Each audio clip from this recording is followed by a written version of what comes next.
अगर आपने अभी तक हमारा चैनल सब्सक्राइब नहीं किया है और आप इसी तरह की एजुकेशनल और बुस्ट नॉलेज की वीडियो देखना चाहते हैं तो आप यहाँ पर नीचे सब्सक्राइब का जो रेड कलर का आइकन है इसको प्रेस कीजिए और सब्सक्राइब होने के बाद आप जो बेल का बटन है इसको ऑल पर क्लिक कर दीजिए।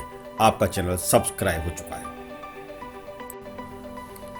दोस्तों, आपको याद होगा पिछली वीडियो में हमने आपको एक मिक्सिंग मिल के बारे में भी बताया था। मिक्सिंग मिल में जो वर्किंग थी वो पिछली बार हमने आपको पूरी की पूरी आपको बता दी थी। अब की बार ये जो मिक्सिंग मिल है इसमें आप देख सकते हैं इसमें हमने साइड के क्लैंप लगा रखे हैं। ये साइड के क्लैंप कैसे चलते हैं मैं एक बार उसे दिखा देता हूँ आपको। ये वाला जो आपका वर्म गियर है ये हमने इसकी भी वीडियो आपको दिखाई थी। आप उसकी वर्किंग डिस्क्रिप्शन में देख के एक बार इसको देख लें वर्किंग कैसे करता है ये, और मिक्सिंग मिल की भी हम डाल देंगे, मिक्सिंग मिल भी देख लेना। और जो ऑटोमेटिक ये चलता है उसकी एक कंट्रोल वायरिंग हमने 2 मोटर की आपको पहले ही वीडियो इसलिए अपलोड की थी कि जिससे कि आप लोग अच्छी तरह से समझ जाएं कि मिक्सिंग मिल में जो दोनों गियर होते हैं ये एक साथ क्लैंपिंग कैसे करेंगे। ये आगे पीछे जाएंगे तो उसके बाद जब ये ऑटोमेटिक में जाते हैं ऑटोमेटिक में तो उस समय कि दोनों एक साथ चलाने हैं या अलग अलग चलाने हैं तो वो डिसीजन होता है कि हमारे जो पुश बटन होते हैं उसके हिसाब से। तो ये कसाई जो हमारी पिसाई है मटेरियल की उसके ऊपर डिपेंड करता है। आप देख सकते हैं यहाँ पे जो ये लगा हुआ है ये एक उसके लिए लगा रखा है निडल कि हमें पता लग जाए कि हमारा एक्चुअल इस समय कितनी मोटाई हमारी सीट की चल रही है।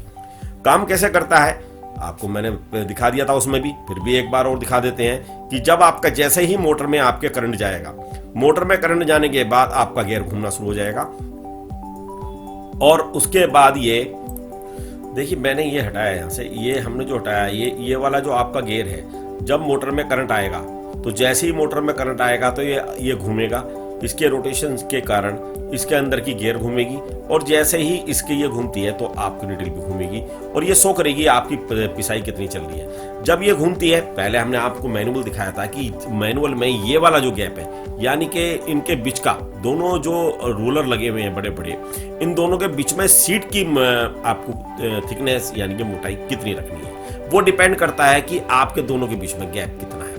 तो उसमें इसको अगर जब हम सीट बारीक बनाना चाहते हैं या पतली बनाना चाहते हैं तो उस समय क्या होगा कि हमें गैप बंद करना पड़ता है। तो उसके लिए हमें ज़रूरी होता है कि हम कसाई यहाँ पर लगा दें। तो कसाई लगाने के लिए क्या करना पड़ेगा मैं आपको वो दिखा देता हूँ एक बार। ये देखिए मैं ये घुमाता हूँ सीट, ये अब मेरी ये घूम रही है तो वो वाला जो गैप है आगे का जो मैंने गैप दिखाया था आपको यानी कि ये वाला गैप देखिए आप, ये कम होता चला जाएगा और ये जैसे जैसे चलेगी सुई, एक बार पकड़ लेता हूँ उसको। एक्चुअली इसमें थोड़ा गैप कम आ रहा है, देखो ये देखिए आप, ये गैप कम हो गया, बिल्कुल बंद हो गया है। अगर हम अब इसे दूसरी तरफ घुमाते हैं तो उस समय ये वाला गैप जो है ये इसको घुमाने के बाद तो ये वाला गैप जो है आपका खुलता चला जाएगा, ज़्यादा हो जाएगा वो हो रहा। आप देख सकते हैं कि वो गैप जो बढ़ रहा है। तो इस मोटर लगाने का पर्पज़ ये होता है कि जो मैनुअल हमारा मशीन पहले चल रही थी, ये वाला गैप बढ़ गया आपका, तो उस समय वो मशीन जो है आपकी मैनुअल ना चल के आपकी मशीन ऑटोमेटिक चले कि आपके लड़के को दाब नहीं लगानी है, कोई मैनुअल काम नहीं करना है, यहाँ पे जो सरिया लगाना है वो ख़त्म करना है, केवल आपने पुश बटन दबाना है और आपकी मशीन ऑटोमेटिक आपकी चलेगी। और उसमें आपकी एक्यूरेसी बढ़ती है कि आपको पता होता है कि आपकी दाब, क्योंकि आपके जो नंबर हैं आपके लिखे हुए आपको पता है इतने राउंड पे इतने जो भी ये चलेगी कि इतना घूमने पे आपका इतना सेटिंग आपकी सीट की होगी या इतने mm की सीट आपकी बनेगी। चलेगा कैसे वो मैंने आपको दिखा दिया है और इसकी वायरिंग का डायग्राम देख के आप अच्छी तरह समझते हैं कि दोनों अलग अलग चलाने पे क्या होगा और एक साथ दोनों को चलाने पे हम लोग कैसे इसको चला पाएंगे। इसको चलाने की वर्किंग हमने आपको पहले ही दिखा दी थी। इसके अलावा भी इसमें एक काम रह गया है। इसमें होता क्या है कि जब आपका ये जो इसकी कसाई है वो तो डिपेंड होता है, यहाँ पे हम इसकी प्रोडक्शन भी लगा सकते हैं, कोई सेंसर लगा देंगे बीच में या लिमिट स्विच से इसकी देख लेंगे कि कितनी मोटाई तक हमें कितनी इसकी चाल रखनी है। वो मैंने आपको एक वीडियो और दिखाई थी कि उसमें हम चाल सेट कर सकते हैं इसमें लिमिट स्विच की एडजस्टिंग या बना के। जो इलेक्ट्रिशियन है या मैकेनिकल के लोग हैं जो कुछ सीख चुके हैं उन्हें पता होगा कि लिमिटेशन कैसे बनाई जाती है दोनों तरफ लिमिट स्विच या आपके प्रोक्सीमिटी लगाने के बाद। सपोज कीजिए कि ये जो हमारे दोनों तरफ की होजिंग है, इनमें एक इसमें ऑयल चलाना पड़ता है हमें, जिससे कि जो हमारा ये इसमें सील लगी हुई है अंदर, क्योंकि ये जब इसमें चलता है तो इसके अंदर की कूलिंग तो यहाँ से हो जाती है, पानी वाटर जाएगा अंदर की तरफ और वाटर बाहर आ जाएगा। तो इसमें कूलिंग तो यहाँ से अंदर से हो जाती है। इसकी रूलों की कूलिंग के लिए अगर आपको जानना हो तो मैं वो भी एक बार उसके बारे में भी मैं आपको बता दूंगा बाद में। इसमें कूलिंग होने के साथ साथ इसमें एक जो होजिंग में सील लगी हुई रहती है, ये होज जो है होजिंग जो है ज़्यादातर आपकी कास्ट आयरन की बनती है, लेकिन अंदर जो रहता है सारा सिस्टम ब्रोंज का रहता है, तो उसमें लुब्रिकेशन के लिए इसमें ऑयल का सर्कुलेशन रखना पड़ता है। अगर आपका ऑयल सर्कुलेशन बढ़िया नहीं है और आपकी सील खराब होगी तो समझिए आप जो है एक बहुत बड़ी मुसीबत में आ चुके हैं, क्योंकि उस समय आपको पूरी मशीन खोलनी पड़ेगी। क्या क्या खोलना पड़ेगा मैं आपको वही दिखाने जा रहा हूं। देखिए, थोड़ा जल्दी हो गया फास्ट, मैं आपको थोड़ा स्लो करके दिखाता हूं। ये दोनों कवर, एक कवर ऊपर का फिर ये नीचे का कवर जाने के बाद आपको दोनों जो गियर हैं ये निकालने पड़ेंगे, क्योंकि हमारा अगर हमें होजिंग हटानी है फिर यहाँ से कवर हटाना पड़ेगा ये वाला, और फिर उसके बाद जो है आपको बड़ा वाला व्हील निकालना पड़ेगा। अगर आपकी इस तरफ की सील भी लीकेज कर रही है इस वाले होजिंग की, अगर ये सील लीकेज कर गई है यहाँ से ऑयल अगर अंदर आने लगा है तो आपको बड़ा वाला गियर निकालना ही पड़ेगा, क्योंकि ये वाली होजिंग इस तरफ से निकलेगी। मैं आपको एक बार और क्लियर करके दिखाता हूँ। ये निकल गया। अब उसके बाद जो है जब कवर निकाल के बड़ा वाला आपको निकालने पड़ेंगे ऊपर की दोनों प्लेटें।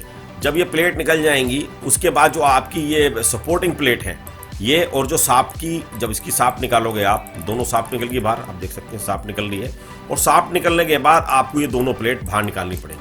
अब आपका ये फ्री है इस समय, लेकिन अब इसमें भी एक बात ये है, इतना सारा सामान हटाने के बाद अब आपको ये बाहर, ये जो रोले हैं दोनों, ये दोनों बारी बारी से बाहर निकाल कर रखने पड़ेंगे। अगर सपोज कीजिए एक की लीकेज है तो आपको एक निकाल कर रखना पड़ेगा, अगर आपको दोनों लीकेज है तो आपको दोनों ही निकाल के बाहर रखने पड़ेंगे। और उसके बाद ये जो रोलर है, ये वाले रोलर को आपको ऊपर रखना पड़ेगा थोड़ा सा हाइट पे, और तब ये जब लूज हो जाएगा तो बाहर निकल जाएगा। निकल बहुत आराम से जाता है, क्योंकि ये सिर्फ सील के और बुश के ऊपर चला हुआ है। तो जब ये निकल जाएगा, आपने सिंपल है कि आप अगर इसे निकाल देते हैं तो उसके बाद आप सिंपली सील आराम से बदल सकते हैं। इसकी सील बदलने के बाद फिर आपको जो है दोबारा से इसको रीअसेंबल करना पड़ेगा। तो इसके लिए हमें जरूरी है कि मिक्सिंग मिल में हमेशा ऑयल का सर्कुलेशन बनाकर रखना चाहिए। ऑयल का सर्कुलेशन मस्ट भी सबसे ज्यादा जरूरी है।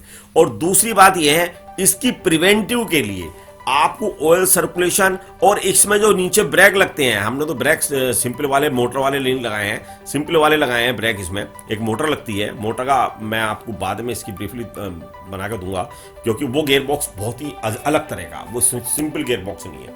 तो उसमें क्या होता है, 5 इंची के करीब साफ बाहर निकलेगी और वो इसे लॉक करेगी।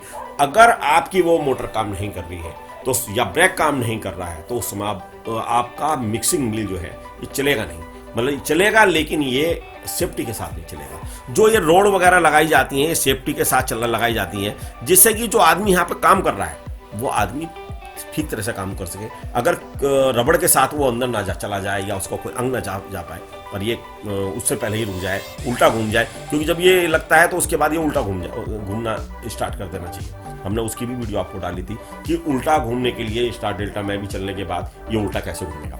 तो ये वाली जो चीज़ें हैं, ये छोटी चीज़ें दिखाई देती हैं, लेकिन जब कोई बड़ी बात हो जाती है तब ये बहुत बड़ा एक इशू होता है। तो दोस्तों, अगर आपको लगता है कि आपको कुछ और देखना रह गया हो तो आप मुझे कमेंट्स में डाल सकते हैं।